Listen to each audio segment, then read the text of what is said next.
ಪ್ರೀತಿಯ ದ್ವಿತೀಯ PUC ವಿದ್ಯಾರ್ಥಿಗಳೇ, ಎಲ್ಲರಿಗೂ ಕೂಡ ಮತ್ತೊಮ್ಮೆ ನಮ್ಮ ಯೂಟ್ಯೂಬ್ ಚಾನಲ್ಗೆ ಸ್ವಾಗತ. ನಾನು ನಿಮ್ಮ Islam sir. Welcome back to my another informative video. ಈ ಒಂದು ವಿಡಿಯೋದಲ್ಲಿ ನಿಮಗೆಲ್ಲರಿಗೂ ಕೂಡ KCET ಎಕ್ಸಾಮ್ ಬರೀತಾ ಇದ್ದೀವಿ ಸರ್.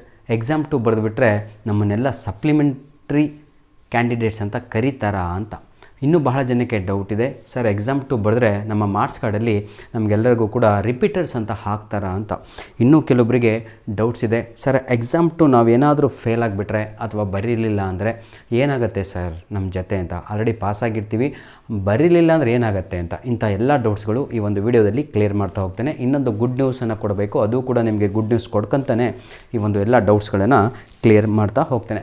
ವಿದ್ಯಾರ್ಥಿಗಳೇ, ದಯವಿಟ್ಟು ಕರೆಕ್ಟಾಗಿ ಕೇಳ್ಕೊಳ್ಳಿ. KCET ಎಕ್ಸಾಮ್ ಯಾರೆಲ್ಲ ಬರೀತಾ ಇದ್ದೀರೋ ನಿಮಗೊಂದು ವಿಡಿಯೋ ಮಾಡಿಕೊಟ್ಟಿದ್ದೆ. ಆದರೂ ಕೂಡ ಕೆಲವೊಬ್ಬರು ನನ್ನ ಮೇಲ್ ಐಡಿಗೆ ಒಂದು ಏನಂತೀರಾ ಸ್ಕ್ರೀನ್ಶಾಟನ್ನು ಕಳಿಸಿದ್ದೀರಾ. ಸರ್, ಬ್ರೋಚರಲ್ಲಿ ಏನಂತ ಇದೆ ಗೊತ್ತಾ? those who are appearing for exam 2 they will be considered as supplementary candidates. ಅವ್ರಿಗೆಲ್ಲರಿಗೂ ಕೂಡ ನಾವು ಸಪ್ಲಿಮೆಂಟ್ರಿ ಕ್ಯಾಂಡಿಡೇಟ್ಸ್ ಅಂತ ಕನ್ಸಿಡರ್ ಮಾಡ್ತೀವಿ. ಅವ್ರನ್ನ ಕೌನ್ಸಿಲಿಂಗ್ ಒಂದಕ್ಕೆ ನಾವು ಪರಿಗಣಿಸಲ್ಲ ಅಂತ ಇದೆ. ಹೌದು, ಇದೆ ಅದರಲ್ಲಿ. ಆದರೆ ಸ್ವಲ್ಪ ಚೇಂಜ್ ಆಗಿದೆ, ಮಾರ್ಪಾಡನ್ನು ಮಾಡಿದ್ದಾರೆ. ಅದೇನು ಅಂತ ಹೇಳಿದರೆ, ಯುವರ್ ರಿಸಲ್ಟ್, ನಿಮ್ಮ ರಿಸಲ್ಟ್ ಇದೆ ಅಲ್ವಾ ಎಕ್ಸಾಮ್ 2ದು, ಹಾಗಾಗಿ ಈ ವರ್ಷ ಬರೀ 2 ಎಕ್ಸಾಮ್ ಇರುವಂಥದ್ದು, 3ನೇ ಎಕ್ಸಾಮ್ ಕನಸನ್ನು ಕಾಣಬೇಡಿ ಅಂತ ನಮ್ಮ ಏನಂತೀರ ಎಜುಕೇಷನ್ ಮಿನಿಸ್ಟರ್ ಮಧು ಬಂಗಾರಪ್ಪರವರು ಹೇಳ್ತಾ ಇದ್ದಾರೆ. ಪ್ರೆಸೆಂಟ್ ಏನಾದರೂ ಮತ್ತೆ ಚೇಂಜ್ ಆದರೆ ಅದು ಕೂಡ ನಾನು ವಿಡಿಯೋನ ಮಾಡಿ ಕೊಡ್ತೇನೆ. ಪ್ರೆಸೆಂಟು ಈಗ ಎಕ್ಸಾಮ್ 3 ಇಲ್ಲ, ಎಕ್ಸಾಮ್ 2 ರಿಸಲ್ಟು ಬಹಳ ಬೇಗ ಬರುತ್ತೆ. ಎಷ್ಟು ಬೇಗ ಬರುತ್ತೆ ಅಂದರೆ KCET ಎಕ್ಸಾಮಿನ ರಿಸಲ್ಟ್ ಬರುತ್ತಲ್ವ ಅದಕ್ಕಿಂತ ಮುಂಚೆ ಬರುತ್ತೆ. ಯಾಕೆ ಬರುತ್ತೆ ಅಂದರೆ KCET ಕೌನ್ಸ್ಲಿಂಗ್ ಇದೆ ಅಲ್ವಾ. ಕೌನ್ಸ್ಲಿಂಗ್ ಅಂದರೆ ಅರ್ಥ ಆಗುತ್ತಾ? ಆ ಮಕ್ಕಳಿಗೆ ಪ್ಲೇಸ್ಮೆಂಟನ್ನು ಕೊಡಬೇಕು, ಎಲ್ಲ ಯಾವ ಕಾಲೇಜು ಅವರಿಗೆ ಸಿಗ್ತಾ ಇದೆ ಅಂತ ರ್ಯಾಂಕ್ ಬೇಸ್ ಮೇಲೆ. ಆ ರ್ಯಾಂಕನ್ನು ಪರಿಗಣಿಸೋದು ಹೇಗೆ ಅಂತ ಹೇಳಿದರೆ, ಎರಡೂ ಮಾರ್ಕ್ಸ್ ಕಾರ್ಡ್ಗಳನ್ನು ಏನು ಮಾಡ್ತಾರೆ ಅಂದರೆ ಫೈನಲೈಸ್ ಮಾಡಿ ಆ ಒಂದು ಬೇಸ್ ಮೇಲೆ ರ್ಯಾಂಕನ್ನು ಅವರಿಗೆ ಅನೌನ್ಸ್ ಮಾಡಲಾಗುತ್ತೆ. ಯಾರಿಗೆ? ನಮ್ಮ ಸೈನ್ಸ್ ವಿದ್ಯಾರ್ಥಿಗಳಿಗೆ. ಇನ್ನೊಂದು ಡೌಟ್ ಇದೆ, ನಮ್ಮ ಆರ್ಟ್ಸ್ ಹಾಗೂ ಕಾಮರ್ಸ್ ವಿದ್ಯಾರ್ಥಿಗಳು ಯಾರೆಲ್ಲ ಬರೀತಾ ಇದ್ರು ಎಕ್ಸಾಮ್, ಅಂತಹ ವಿದ್ಯಾರ್ಥಿಗಳು ಎಕ್ಸಾಮ್ 2 ಬರೆಯೋರಿಗೆ ಸರ್ ನಮ್ಮ ಮಾರ್ಕ್ಸ್ ಕಾರ್ಡ್ ಮೇಲೆ ರಿಪೀಟರ್ ಅಂತ ಬರುತ್ತಾ ಅಂತ. ಯಾರೆಲ್ಲ ಈ ವರ್ಷವೇ first second year PUC exam ಬರ್ತಿದ್ದೀರೋ ಕ್ಲಿಯರ್, ಅಂಥ ವಿದ್ಯಾರ್ಥಿಗಳಿಗೆ ಬರಲ್ಲ ಆಯಿತಾ. ಈ ವರ್ಷವೇ ಫಸ್ಟು ಆನ್ಮೇಲೆ ಎಕ್ಸಾಮ್ 1 ಬರೆದಿದ್ದು, ಈ ವರ್ಷವೇ ಇಂಪ್ರೂವ್ಮೆಂಟ್ ಬರಿತಾ ಇರೋದು ಅಂತ ಹೇಳಿದರೆ ಅಂಥ ವಿದ್ಯಾರ್ಥಿಗಳಿಗೆ ಮಾರ್ಕ್ಸ್ ಕಾರ್ಡಿನ ಮೇಲೆ ರಿಪೀಟರ್ಸ್ ಅಂತ ಬರಲ್ಲ ಕ್ಲಿಯರ್.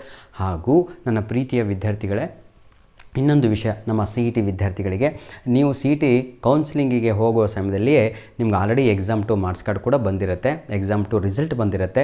ಎರಡೂ ಕೂಡ ಫೈನಲ್ ಆಗಿ ಒಂದು ಮಾರ್ಕ್ಸ್ ಕಾರ್ಡ್ ರೆಡಿ ಆಗುತ್ತೆ. ಎರಡೂ ಮಾರ್ಕ್ಸ್ ಕಾರ್ಡ್ ಇಟ್ಕೊಂಡು ತಾವುಗಳು ಅಪ್ಲೈ ಮಾಡುವಂಥದ್ದಲ್ಲ ಅಥವಾ ಕೌನ್ಸಿಲಿಂಗ್ ಹೋಗುವಂಥದ್ದಲ್ಲ. ನಿಮ್ಮ ಕೈಗೆ ಸಿಗೋದು ಒಂದೇ ಮಾರ್ಕ್ಸ್ ಕಾರ್ಡು.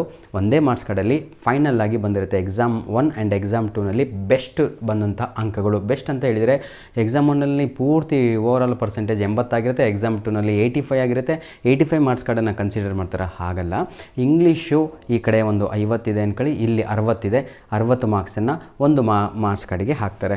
ಈ ಕಡೆ ಕನ್ನಡ 80 ಇದೆ, ಈ ಕಡೆ 85 ಇದೆ, ಇದನ್ನು ತಗೊತಾರೆ.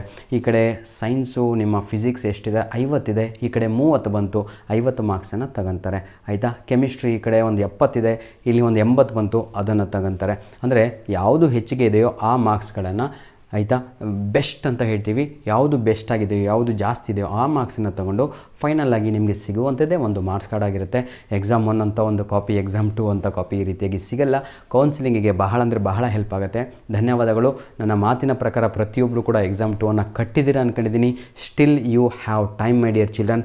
Set your mind to get good marks, set your mind to improve your marks ಅಂತ ಹೇಳ್ತಾ ವಿಡಿಯೋನ ಇಲ್ಲಿಗೆ ಮುಗಿಸ್ತಾ ಇದ್ದೇನೆ.